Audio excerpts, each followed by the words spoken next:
Well, Or not. or Or not. depressing.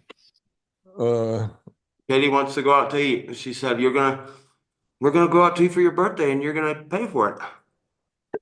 well, how would you expect her to pay for it, Dingbat? Well, I've been waiting for her to get to work all these years. Doesn't do nothing. Yeah, I think that's probably fair, right? Yeah, I believe that. I dare you to try to take care of everything by yourself. Mm. Morning there, Trent. Good morning. Well, good night. I mean, You're right. Time What change time got is me. it? Is it 9 o'clock over there? 10 o'clock? It's 10 now. Yeah. I thought it was 9. I got set down earlier and got ready and everything. And I was like, I didn't see an email like I normally do. And I was like, well, that's weird. And then I realized it. yep. So today's David's birthday. He's getting old. How old are you? 39. Oh, man. How old are you, Trent? 34. Kyle turned 40 this year. Ugh. I couldn't believe it. So weird. Buy my casket. 34, 34, he's still a baby, right? How do you look older than me, Trent? I'm not sure. I feel like I look older than Kyle too, so I'm not really sure how that works. I'm losing The hair. way he handles himself. There's a guy that came on a missions trip, and this was a couple of years ago. So he was 37 and I was 37. And I looked at him, I was like, man, this guy looks so stinking old. He's got a gut. He's getting gray hair. And I looked at one of my guys and I was like, dude, like there's a major difference between like how I look and how he looks. And there's like, no, not really. Awkward. I did not appreciate that one bit.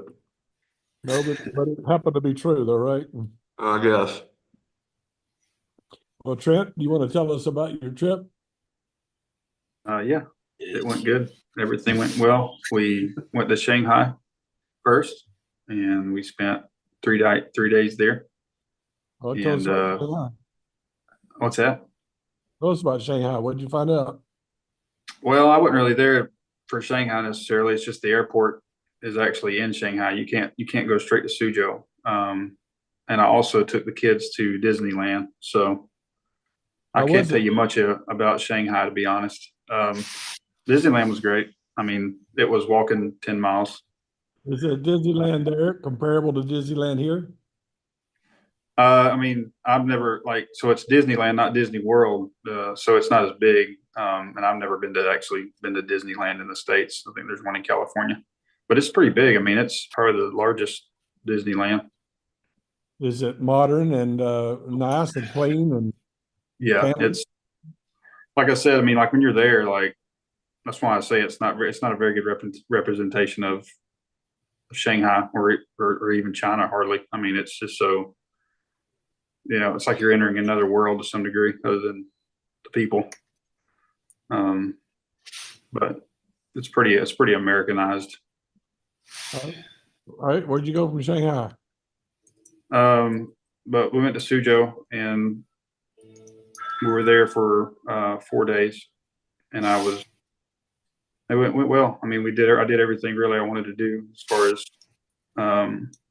I took your advice from last time we spoke and really tried to get Cheyenne to some places and let her see, um, really as much as I could as far as stores, houses. We had a person take us around and show us several different houses, and that took like half a day.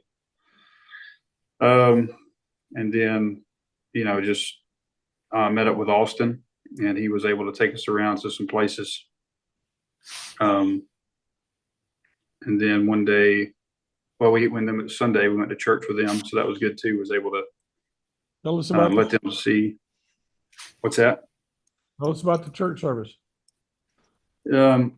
Church service was good. I mean, they had like the way most of the churches that I've been to in China is basically you have sanctuary area, like a larger room, and then off to the side, usually you have like a room for nursery or whatever. There's kids ministry, and then a restroom. I mean, honestly, that's pretty much how they've all been. So you don't have a huge space, which I mean, obviously is no problem, but it was good to let them kind of see how that would look, I guess. And it went well. I mean, service was Austin just did everything. He really have a guy right now, so he's still running everything as far as that goes. There was other than us, there was 4 people there. There just so happened to be a guy from Taiwan there, that doesn't happen every day in mainland China. He just so happened to be living in Suzhou temporarily for business. So he was there. But yeah, it was good. Everything went well. So how long was the service? Service was around an hour and a half. And did they sing? Did he preach? Was he sitting? Was he standing? Yeah, I didn't give any details, or I probably didn't give any details really, because it reminded me a lot of the services here. I mean, there's just songs, announcements. He does a offering devotional, and message, and then afterwards we ate together. And were there new believers? Yes, there was one new believer, and then the guy from Taiwan wasn't a believer at all. So that was good, and we were able to stay after and talk with him for a while. How did he find it? How did he find it? He got connected because there's an intern there right now, and through an English corner, he met him, and he invited him. And so Wow. Austin's connected with a huge English corner right now in Suzhou. I mean, it's like, I say huge, I mean, it's like 200 people. But then he has his own as well. The one that's bigger like that really is just only a good way to funnel people to his smaller one, where he kind of controls the environment more, and is able to talk to them directly more. But it seems to be going well. So, do you feel like that is you wouldn't go to that city? I know. I think Suzhou is actually probably a good possibility. I don't think being in the city with Austin would be a negative thing. I think it would be more of a positive thing, in my mind. I think it would be too. How much was rent? Rent looked like it would be around 1,000 to maybe 1,200 USD, and that would include management fees and parking and all that. You have to pay for all that separately usually. Do you have air conditioning at that price? Right. Yes. And that's for like 3 or 4 bedroom apartments. What floor will you live on, that kind of deal? That varied with everyone we looked at. I think the lowest floor we looked at was like 6. I think the highest might have been like in the 20s. Were there any comments made about the United States elections while you were in China? Oh yeah. Yeah, I mean, I got cornered by a guy at the bottom of the church on Sunday morning. I was waiting for Austin to come down and get us, and I'd send him a text, and I guess he hadn't saw it. And I was standing down there, and they have these little guards that just stand around everywhere. Usually they're just hanging out on their phone or something, but this guy, I guess, thought it was interesting that I was there, foreigner standing there. So he comes over and we talked, and then he goes on this big rant about America. About America's too harsh, politics too harsh, and his accent was strong. And I didn't know. I mean, I was like, I knew enough to keep the conversation going, and just praying that Austin would get down there sometime. But I didn't know enough. I couldn't understand enough because he was just so worked up, and he was just going on. And I was like, But oh, yeah, so he was mad. He was like mad at you. Yeah, he was like, it took me a bit to figure it out, but he was like, yeah, he was like coming at me. He wasn't like, he just in a Chinese way. He was just like, he knew. It was basically just one of those situations where he's like, this American's here in China. And so I have the right to say whatever I want right now. And I'm just going to unload on him. And that seems to be kind of common. Even with my taxi drivers and stuff, you know, like they'll just, it's like they finally have their opportunity to say what they want to an American. So they take it. But I used to get abused quite often in Peru in the early days. It was yeah, I always- mean, you know, I mean, they're so worked up. Usually, I mean, all I can do is just like, yeah, you know, just kind of like let them talk. they called me There's a that- big difference in China with the accents. I mean, it really depends on what part of China they're from. But I told Cheyenne before we went, I said, you know, it's going to be different. Their Chinese is a lot different. You know, it depends on where they're from. And the first guy we got, our first driver, was from some city up in North China, or province in North China. I don't know what city he's from, but Jilin, China, which is way up north. And their accents are super strong. And, you know, especially for someone that learned Chinese in Taiwan, way different. And I was like, I mean, I'm sitting there like 5 minutes in, like, do I even know Chinese right now? Like, I don't even. And Cheyenne's like, after the drive was over, she's like, you told me the accent was just different over here, but I didn't realize it was that different. And but that was the worst. I mean, that was the worst accent we heard the entire time we were there. And I told her, I was like, that's the worst I've heard since we've been in mainland China ever myself. But So tell us good morning, James, by the way, or good afternoon to you. Good afternoon. Hello, mate. We were talking. No, wrong part of the world. Close enough. Good day, sport. Talking with Trent about his trip to China before David so brutally interrupted everything. Oh, it's David's birthday, so he gets to do what he wants to do. That's it. Facebook told me. Yeah, I knew our friendship was quite deep. That's it. I mean, Facebook wise, we're into the decade, I think, aren't we? Oh yeah, we've been friends a long time. You have to look it up to be sure. James is a good guy. I brought him over and had him shoot guns, and so he's got big guns over here, which is really hard for a UK person. Yeah, I Well- went in there not too keen on the idea, but I left with quite a bit of adrenaline. So nice. Yeah, Called freedom, not Yeah. adrenaline. yeah, freedom. That's it. Freedom gives you quite a rush. Most people don't know how to handle it. That's interesting. Yeah, it was actually freedom, wasn't it? Yeah, never realized at the time. Just not realizing it. Hey, I pulled out all sorts of guns, and at first James was like, "Yeah, I don't know about this." By the end of it, James was like, "Hand me another one." It might be the Irish in me. There you go. I think it is. Probably. Yeah, y'all are crazy. Oh, all right. The Irish are crazy. Okay, well, we're more Scotch, the Scottish or the Irish? Well, my DNA has recently changed. I'm now more Scottish than I was before. So Really? Hey, I'm Yeah. of course, it's generations, but when the DNA thing runs, I'm from Scotland, which is amazing. James, just so you know, my dad has always said that he knows he has some kind of black blood in him and that he loves black people. And he went and got a DNA test and it came back like the whitest white that ever existed. And he goes, "This is crap." He goes, "I need to get another test." So he got another one from another company and it came back even whiter than the first one.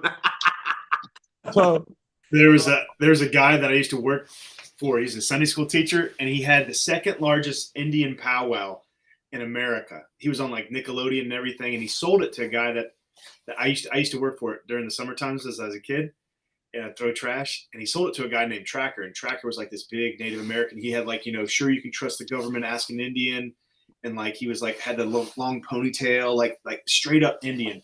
And he did the he did the DNA test and he found out he was Mexican. Oh, he must have been kin to Kamala Harris. That's right. His mom Yeah, well, told him some stuff. it's funny. Yes. I thought I had some African DNA as well. I was pretty sure. I was pretty disappointed. With the crap. And I get on with them really well. I get on with them. I like basketball. I do too. Fried chicken's the best. If I was going to be a missionary anywhere, it would be Africa. There you go, sir. We were meant to be. We were meant to be, but it didn't work out. Scottish Irish. Well, before I go back to Trent, tell me how are the British people responding to American elections, or Irish people, to be better said? I think they are shocked that it happened. There was because the mainstream media here was basically saying that Harris was going to win, so there's a lot of shock. But other than that, not too bothered. It did take over for a few weeks, which is unusual for us. You know, for US elections, it was a good few weeks where it was just all about Trump. And it's all negative. Yeah. No. Yeah, well, they're basically saying it's the end of the world. Like at the moment, like we're only a few months away from it. You know, there's no optimism. Really? Apart from the smaller media, you know, which would be the right, it's more damage limitation. Mm-mm. All right. Hey, here's my DNA report, so I can let you know. It says 58% of me comes from Britain, the heart of our England and Northwestern Europe region. I'm 58%. Scottish, 22%. Irish, 3%. Amen. France, 3%. Germanic Europe, 10%. Denmark, 2%. Sweden, Vikings. 1%. So I am a stinking white guy. African minus 30%. Oh, okay. Back to you, Trent. You were saying that the guy was laying into you. So did you finally get that resolved? Yeah, well, he got to talking about something. I don't know what it was actually. So I told him, I asked him what he had said, and he didn't seem too interested in helping me learn Chinese. I think he was just wanting to vent. So then he just got kind of frustrated and walked away. I think he just got it off his chest. I had him come up to me in Peru and call me a baby killer. And this was right after Bush had gone over, and some people had been killed over in some Middle Eastern country. And so the guy walked up to me and started yelling at me at the top of his lungs and saying, "You're a baby killer." And I looked at him, I said, "When did I kill a baby?" And he said, "Your country just killed a baby." I said, "You realize I have never even met a president? I've never seen one in person." I said, "Do you realize he didn't call me before he made that plan?" And the guy looked at me and said, "You never met a president?" I said, "I ain't never even seen one except on TV." And he goes, "Okay." And then he walked away. Oh, but that I would walk down the street, people would walk up behind me and holler, "CIA, CIA, CIA." Wow. It was a lot of fun. All right. Well, tell us then. So how does your wife feel about China? Well, from all indications, I think she really liked it. But it wasn't a very big sample size.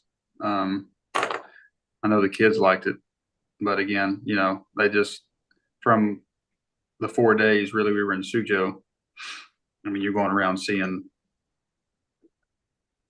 going around seeing things, you know, so it's not like, you know, you're not living there. I think China, I don't know, you know, I don't think it's that much different in the respect that you're not living there when you're on a survey trip. You're just looking at a city. But when it comes to China, like, even if you're just traveling China, you're so out of the system that they have that there's certain things you can't understand. Like, for instance, like, there was a lot of things we couldn't do because we didn't have a Chinese phone number.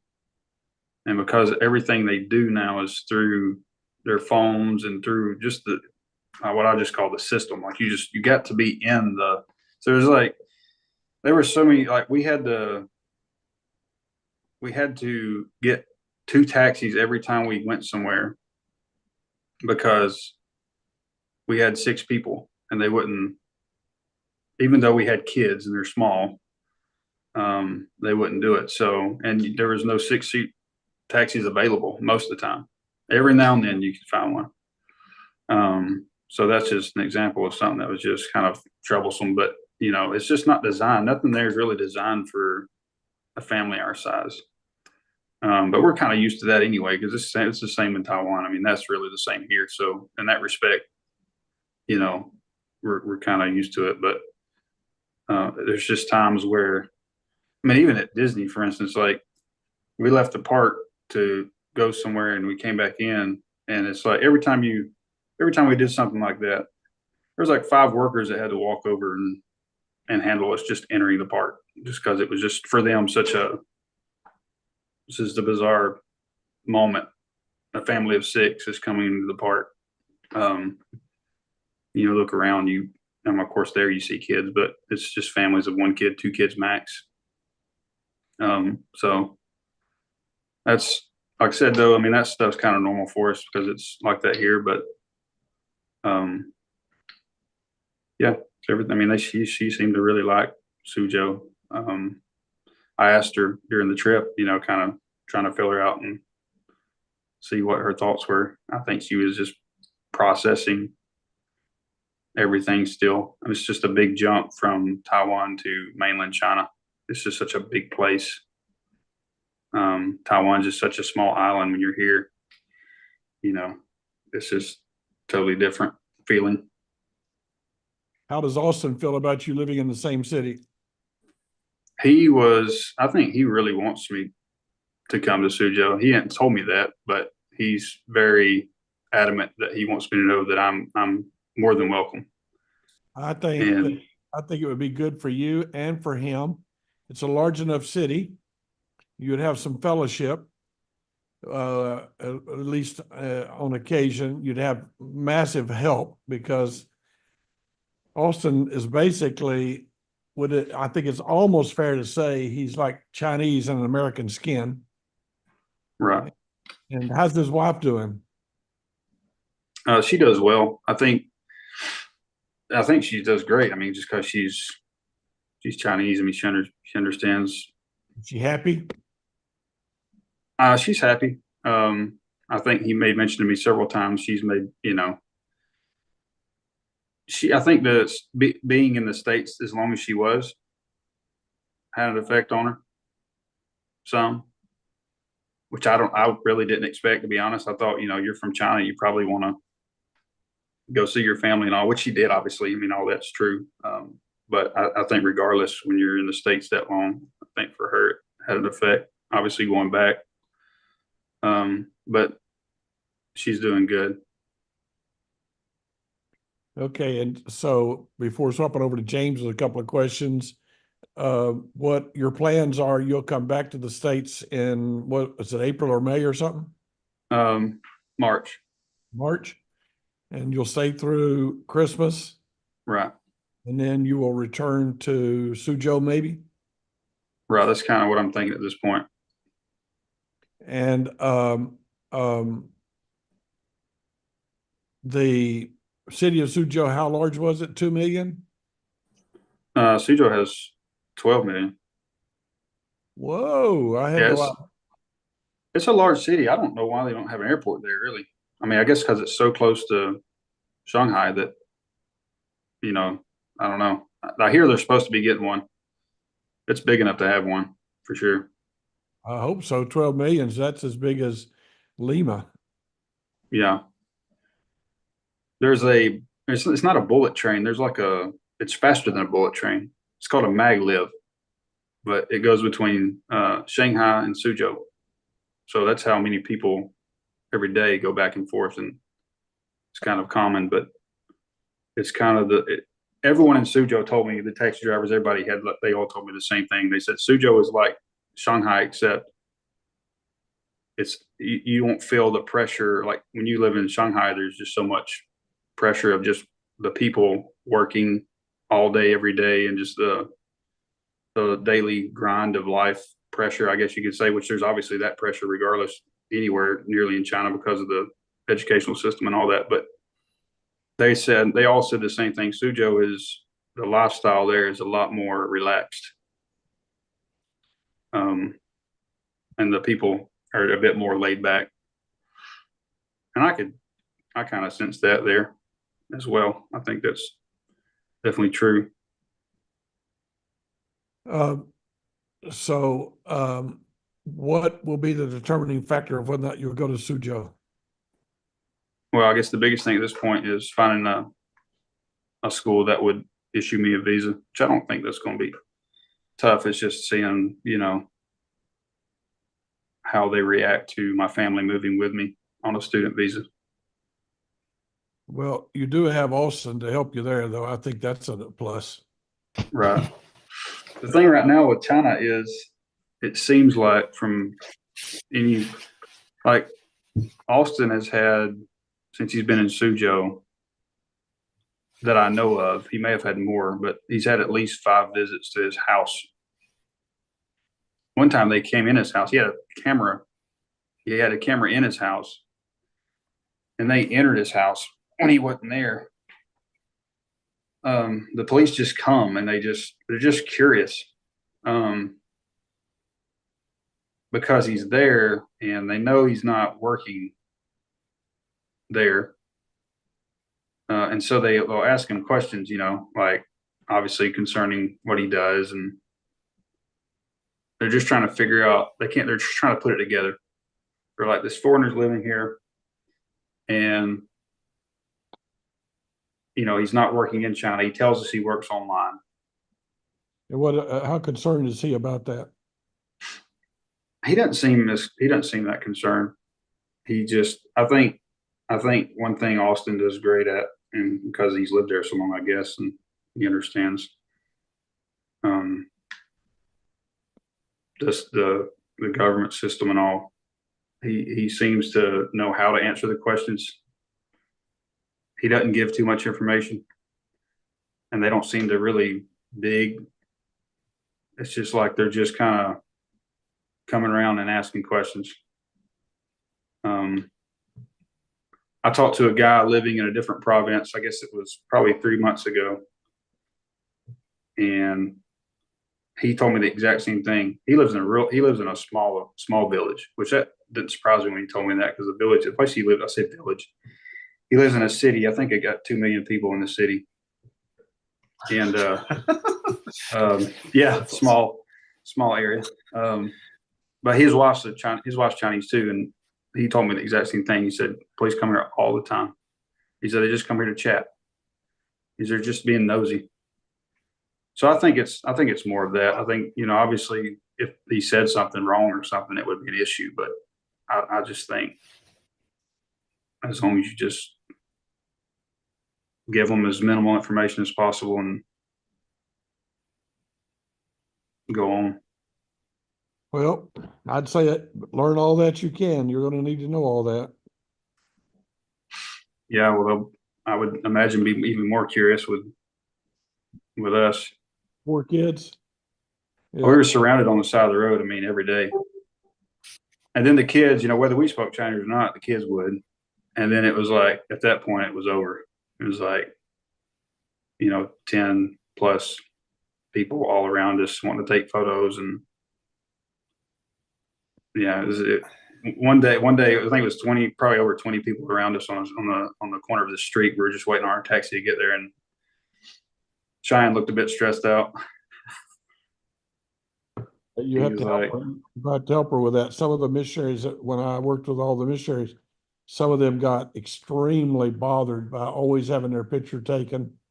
We were in Peru, and we had a missionary in Peru, and because he was white and pretty good looking, I guess, and they were always taking his picture and called him Tom Cruise.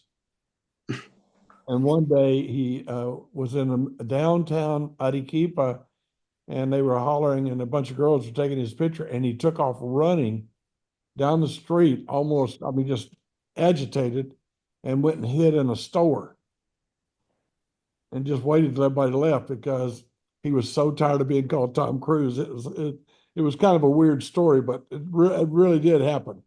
Now I could see how that could happen. I mean, I can see how you could get there.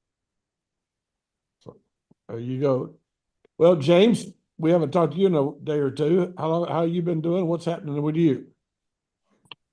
I'm doing great. Things are continuing. The Lord's still blessing. Things have definitely slowed down now because it's once we head into the sort of wintry time, things definitely slow down. We're still seeing steady attendance, which is great, and that's not everybody coming at the same time. So we had the big international Sunday that we changed from the African Sunday. Just broadened it a bit, and we had smashed our attendance 105. We've never had anything like that in maybe even on this island. It was one of those amazing days. Had some, let me see. Yeah, we had a return visitor come from that and stay and stick, which is always great. And just recently we had a local person come from the free Bible that we were putting out. Like years ago when we would do stuff like that, nobody would ever respond. Just recently, since COVID, really, there's something going on because people respond now, whereas before they never ever responded. So that's been great. Literally having someone come to the service from a leaflet is very unusual, but Praise the Lord. Yeah, so it's been great. It's great. I mean, I was just telling someone today, I prayed for years to just make us useful. I wanted to be useful. Some of it's been practical stuff, which we weren't ready for, but glad that we were able to now do a bit of both spiritual and practical. So what are you averaging in attendance now? It's around about 40, which is a big jump from 4. Like 10 times? Yeah. It wasn't. Well, there were times, but that's just something we dreamed of, and now it's just run of the mill. So yeah, we're super pleased. Praise the Lord is the only way to put it. Are people learning to give and help financially? That's improved, but as you know, it could always do better. Sure. It's definitely improved. Well, how can we help you? What kind of stuff? Any kind of discussion or question that might be a blessing to you right now? I suppose sometimes it's just figuring out what the next steps are. How to get more people discipled. We do disciple one-on-one. I suppose it's just more thinking what's the next step. How to capitalize on this new attendance.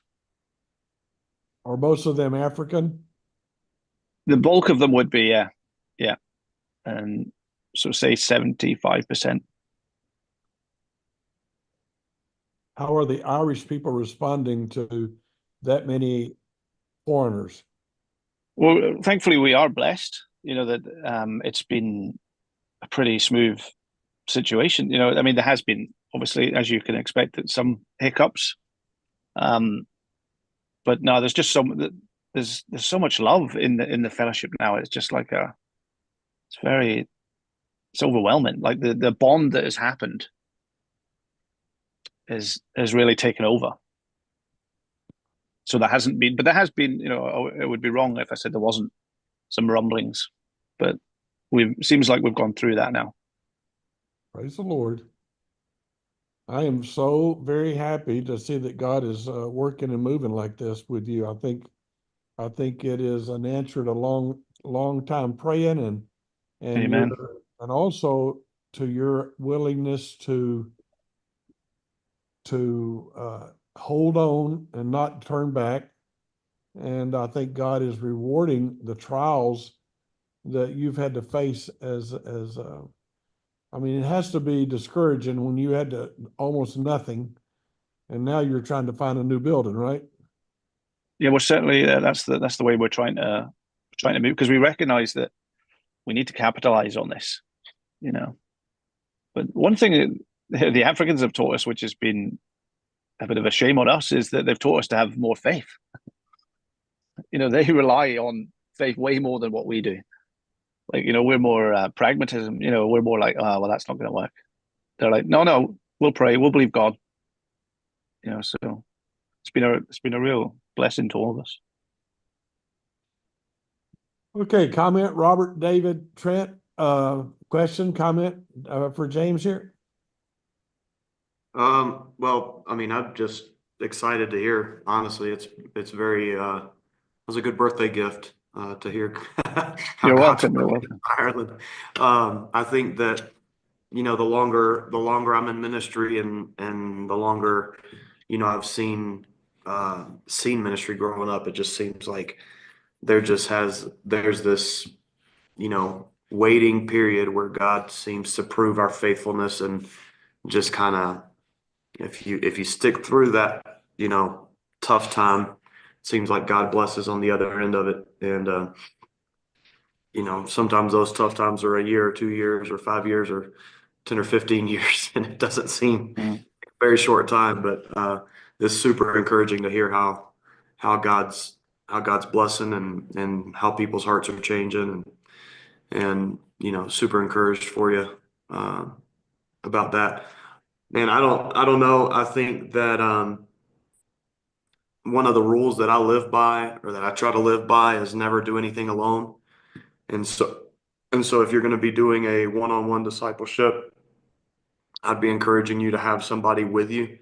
And you know, usually if you know, recently I've not been necessarily going to anyone's house to disciple, but if I'm discipling somebody, I usually will ask a person, hey, would you mind if I bring somebody along, you know? And I'll just say, I just want them to see how, you know, I do this. And, you know, Lord willing, we're going to see a lot of disciplers, and I'd like to see you disciple, but, you know, it'd be a good thing for him to be able to see.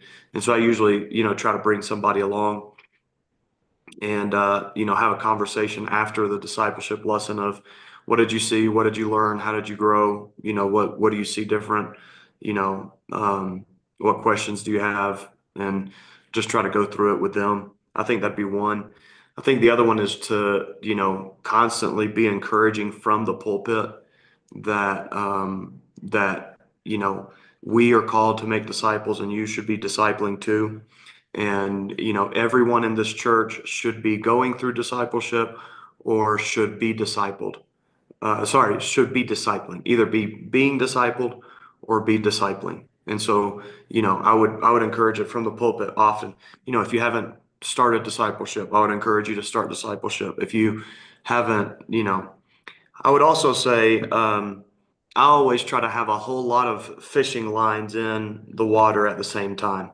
And so, you know, I don't think you can very successfully disciple more than necessarily 4 or 5 people at a time, just because of scheduling and time and all of that. But what I've learned is, if you're discipling 5 people, 3 or 4 of them are going to drop out within the next 2 or 3 weeks. And so I'm constantly trying to, you know, I mean, I'll take on 4, 5, 6, 7. You know, if I were in your situation, I would take on 4, 5, or 6 or 7. And, you know, if they cancel on you, all right, that's fine. Let's meet next week. And they're not going to want to meet next week. And then, you know, let's meet next week. And so you know, you should be, in my opinion, you should be constantly like onboarding new people onto onto your discipleship roster or whatever, because, you know, people that go from attending once to attending a bunch of times is maybe, you know, 5 to 10%.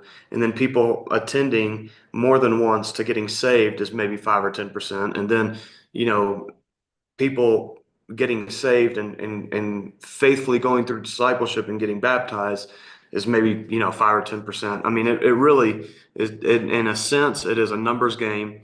And I think that because of that, you should be, you know, taking on people all the time. And then little by little, and maybe those numbers that I gave are way lower than the actual number, but it's not too far off. It's not too far off. So I would constantly, you know, my dad talks about the the embudo, the funnel. And so, you're talking about the funnel, and so you've constantly got to be receiving new people in, and don't be surprised when people cancel discipleship on you, or don't want to, meet, or they go off into the world, that kind of thing. So just a few things that I would mention is, one, don't think, all right, now I have all of these people, I don't have to focus on evangelism anymore. I'm just going to focus on discipleship. That's one. Like, now that the floodgates are open, keep bringing new people in, right? And then always focus on the top of the funnel, because the minute you stop focusing on the top of the funnel, you're going to start losing people at the bottom of the funnel. And so always focus on the top of the funnel, and always focus on, bringing new people on for discipleship, and not being surprised when people drop out. Like, it shouldn't be, don't take it personally. Don't take it, man, I must not be a good discipler. I'm doing something wrong. There's so many people dropping out. It's just, it's just a par for the course. That's what happens in discipleship and in ministry. So, I mean, if I had one encouragement, it'd be like, don't let go of the top of the funnel. Continue being evangelistic, continue handing out leaflets or flyers or whatever y'all call them over there. Continue trying to reach out to people, and you have momentum now. And so continue with that momentum. I would like to say this too, James. I think that I didn't do a lot of one-on-one discipleship. I would have still called it one-on-one, but I typically would have 3 or 4 people when I was talking to somebody. So I'd have a guy I'm training and maybe 2 or 3 other people. So there'd be 3 or 4 of us in the room. And the reason I did that was things were growing so quickly, I couldn't keep up. One-on-one, I'd have never gotten it done. And another thing that happened with me, at least, was when I did one-on-one, if a guy didn't show, that hour was blown. But if I had set up 3 to meet with us and 1 didn't show, I still had 2. And so that's something I did. And I think that might be, I think David's advice was excellent. I think that, and I'm so excited for you, man. You are just, I just think God is blessing, and I just think God is at work, and I'm excited. Another thing I would throw at you, and then Robert, you're next, and then Trent, but what I like to do is halfway through the discipleship, I like to say to the guy, I want you to find somebody you can disciple. And so I will go over lesson 1 with you again real quickly to help you. And this is what you say. This is how you get him to meet with you. This is what you say. And if you ask any questions you don't understand, say, I'll get back with you. Come see me and I'll help you. So now they feel very useful. And I'm going to throw something at you guys. There's a Christian movie out. It's on Amazon Prime in America anyway, called The Forge, Forge. And honestly, it was excellent. The Forge, Forge, and it costs like $10 to rent it.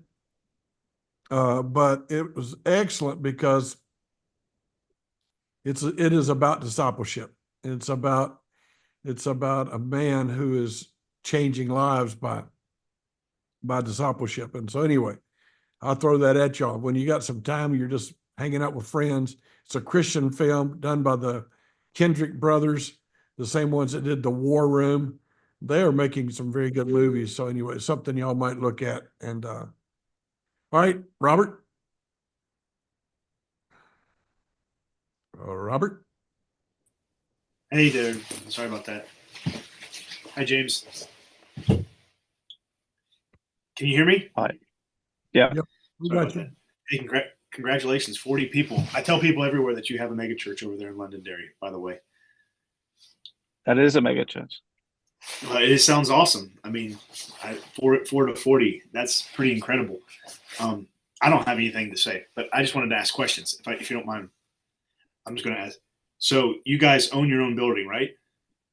We own a smaller building, which we've outgrown, which is basically, I think, what you call a row house.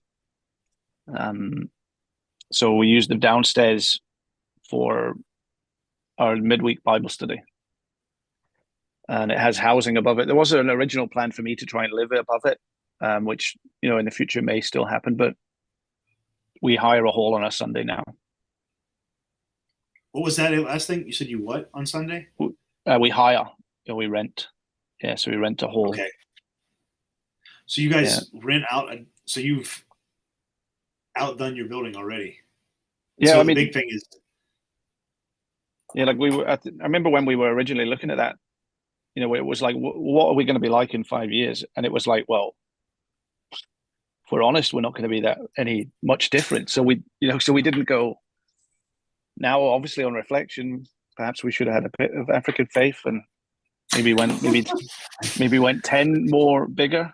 You know, but that's what we expected to grow in the next 5 years, and then just it went way bigger than what we expected. so you guys build it and they came? That's Basically, yeah. Yeah, it's the field or something like that. I vaguely remember. Yeah. You got it. So what's the vision that you guys say that you're casting with the people and the Africans are helping you believe? Yeah, well, it's more just trying to. I think we would need a permanent, you know, because at the moment we can't do ministry during the week, you know, so we're kind of limited. You know, like for example, like, you know, we leave stuff there and we have to go back and we have to ask them, is it okay if we go up to the room and you know, retrieve my Bible, you know, and they're like, oh, just wait there, sign the book, you know. So it's, you know, it really limits our ministry. So that the vision would be to try and get something in the city center, because it has to be neutral because of all the politics and the civil war. So we need something in the city center. And then the vision is just to just be relevant to the city, because it's crying out for, you know, they don't know what to make of us. You know, it's because it's a heavily Catholic or former Catholic, really. Most people don't practice. So we are really unique, you know, and we teach the Bible. And that's something that they find unusual. So the vision is like just cities. Yeah, city center. So like there's like a river that cuts through it, right? That's right. That Yeah, like the that's center it. of it. So like which side? We would be on I'm trying to figure out where the city center is. Yeah, we would be on the west bank. Yeah, so we would. I know that map very well. So we would be on the west bank. So it's not good. You see. Yeah, we were technically. Yeah, if you look into the history, it would be very similar. I'm just saying West Bank for like the Palestinian stuff. That was a terrible joke. I apologize. Well, not here, because you'll see a lot of Palestinian flags in the West Bank. You'll see a lot. Ooh. And on the other side of the river, you'll see a lot of Israeli flags. So everything. So you got the Kamala side and you got the Trump side. It sounds like. Yeah, that would be the case. Yeah, in fact, my brother's estate, they have Trump flags. So how much is a building? How much is a building there in the city center? I'm asking questions. Well, the one that we were looking at is around 320,000 sterling pounds. So I don't know what that is in dollars, but probably 400 something. Or how much is that in real money? Yeah, I'm just joking. Just joking. Well, I know. I didn't want to mention the pound is stronger. You know, I didn't want to. It was a bit of a sensitive. You know. Oh, just wait. January 20th is coming, my friend. He means the Federal Reserve note. He doesn't mean money. That's right. That's a valid point. Yeah. So that, but there are obviously there are other buildings that would be much higher. But our city is pretty unique, where the prices are pretty low, considering what you're getting. So $400,000. How much? No, this is I'm asking. No, this is. I'm just asking questions. I'm just trying. This could be from the Lord. How much? I don't know. Don't say that about me. But anyways, how much does monthly does your church people? What's a monthly income or tithe or thing? Let me think. How much are the offerings? That's what I'm asking. Off the top of my head, you're probably talking about 1,200. So maybe $1,500 in dollars. Let me ask this question. How much could you sell your current building for? We think we could get at the high end 150,000. But that would be more than enough for a down payment, right? Yeah. But the problem here would be the mortgage. They just wouldn't we wouldn't get accepted for one. So there's different. Yeah. So that would mean roughly what? I don't know. What would that be? Probably about $250 plus. Say 300,000. Yeah, because the one that we were looking at, it needs a bit of work, and it looks like it's got some dry rot in it as well. So that's going to be. All right, Trent, you got any questions for James? No, I'm not done. I've got more. I'm sorry. Keep going. Keep going. We Okay, can. Trent, just be quiet.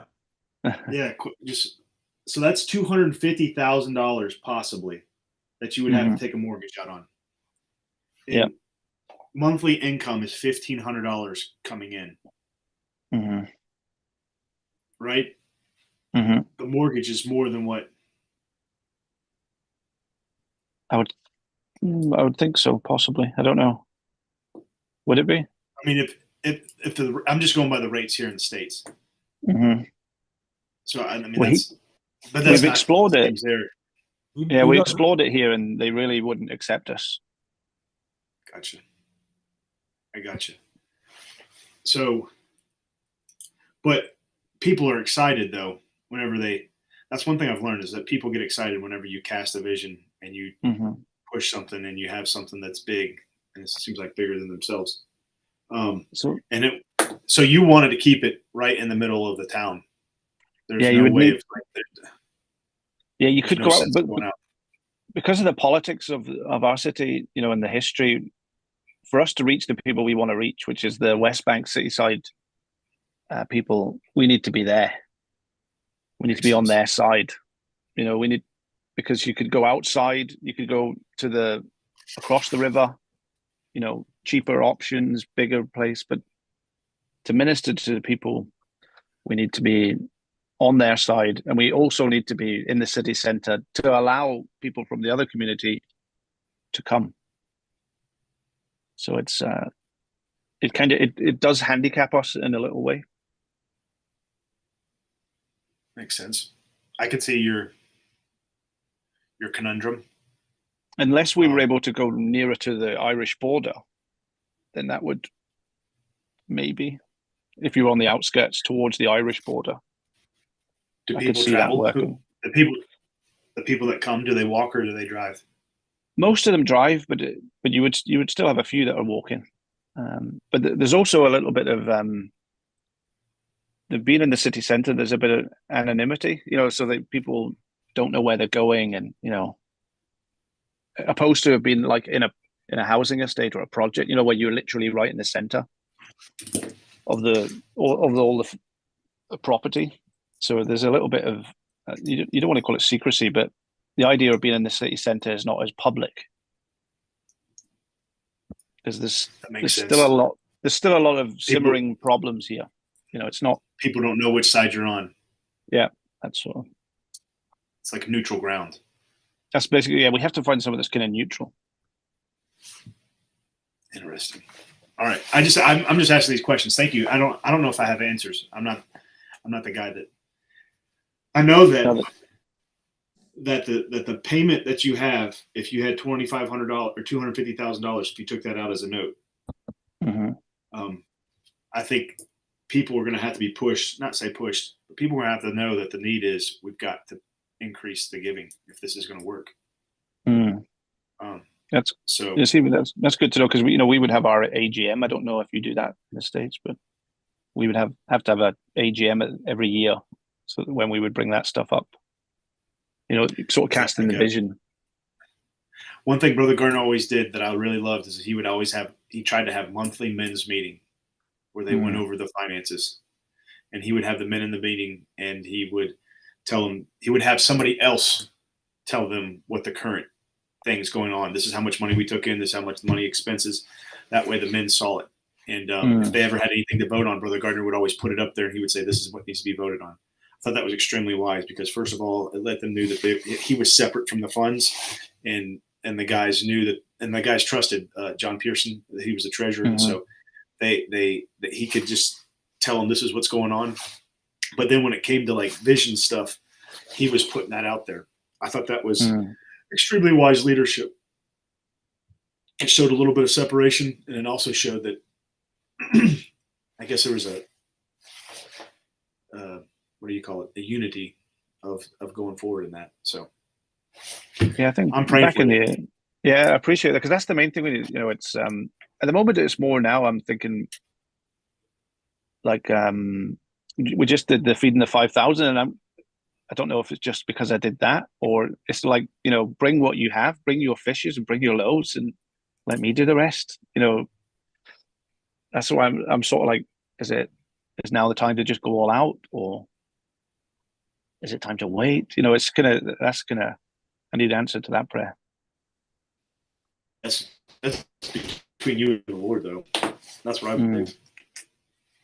And sometimes it doesn't make sense. It doesn't make sense. I'm here at Lighthouse, and Brother Blackstock started a church up here in Dawsonville. There was no independent Baptist church up here in Dawsonville. There's a lot of older Baptist churches, but they came and they're a little more dead in their doctrine, if you could say that. And he came up here, and he was, I think they were in, what is it called? They were in a fish hut, like a fish restaurant for like over a month, 2 months, and they had what was called like a Miracle Giving Sunday, and this was over 25 years ago. And I think they needed $40,000 to buy some land to purchase it, and it was like a former like kids activity fun center with go-karts and stuff. And they raised $45,000, and not a single person gave like a large amount, but they only had 40 people. And so everybody was pitching in and giving, but he just cast the idea, the vision, you know what I mean? And then see what the Lord does. I think sometimes you're going to step out by faith, and sometimes you might look like an idiot, and sometimes you might not. So see what it takes. But I'll let Brother Gardner talk to that. But thank you for answering my questions. I hope I wasn't too intrusive. No, not at all. No, those are all good questions. That's the stuff that we're processing. So and that's trying to figure out the next step. You got 2 minutes, buddy. I'm sorry. No, that's good. I'm just curious what the service with over 100 people looked like. Sounds like your building's not very large. Yeah. How did it work out? Yeah, and I think technically it was illegal. Oh yeah. So I won't say too much, but yeah. So it was only supposed to have 80. So what day was that again? You said it was like a international day or something? Yeah, International Sunday. We'd done African Sunday the year before, and that broke our attendance record. So we just thought, let's widen it a little bit, broaden it, and we had Mexicans. We didn't even know there was any Mexicans here. Like, and then we had some local Irish. You know, round about that time, it was the time when there was some unrest here because of racism and things like that. So I think some locals came out just because the idea that it was international attracted them, that we would do that. I'm just curious. I don't have any other questions. I mean, that sounds like, I mean, if I were you, I would be thinking about how I could do more days like that every month. Something, at least something to get more people in the top of the funnel. Yeah, almost every time we've done something like that, we've captured a family. Not captured, that might be the wrong word to use. That's a good word. It's biblical. Hey, you compel them to come in. That's right. That's it. So it's been a blessing. But I'm looking to retire at the same time as well. I don't know where that's coming from. Well, I really appreciate you guys. I'm excited about what God's doing. Trent, I'm excited about you and China, and keep on the language and learning how to disciple people. Excited for David having a birthday.